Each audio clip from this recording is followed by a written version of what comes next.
Hey everyone, welcome back. Today, we're diving into a super straightforward guide on how to cancel your Uber Eats subscription in 2025. Whether you're looking to cut back on expenses or just switch to another service, I've got you covered.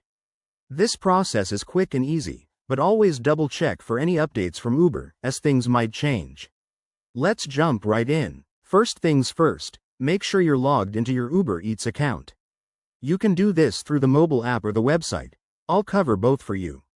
If you're on the app, open it up and head to your profile icon in the bottom right corner. Tap on that, and then look for Account Settings or Settings in the menu. It's usually straightforward, but if you can't find it, use the search bar at the top. Once you're in Settings, scroll down until you see the Subscriptions or Membership section. This is where Uber Eats manages things like Uber One or any other plans you might have signed up for. Select Uber Eats Pass or whichever subscription you want to cancel. Now, hit the Manage button, and you'll see an option to cancel. Uber might ask why you're canceling. Just pick the reason that fits, or skip it if you can. After that, confirm your cancellation. You'll probably get a pop-up warning you about losing benefits, but go ahead and confirm if you're sure.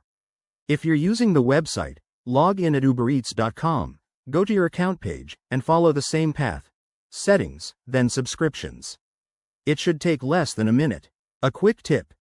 After canceling, check your email for a confirmation from Uber, and keep an eye on your next billing cycle for any refunds.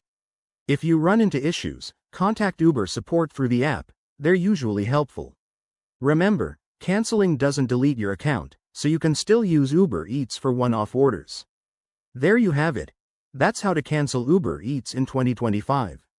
If this helped, give this video a thumbs up, subscribe for more tech tips, and drop a comment below if you have questions. Thanks for watching, and I'll see you in the next one. Stay smart with your subscriptions.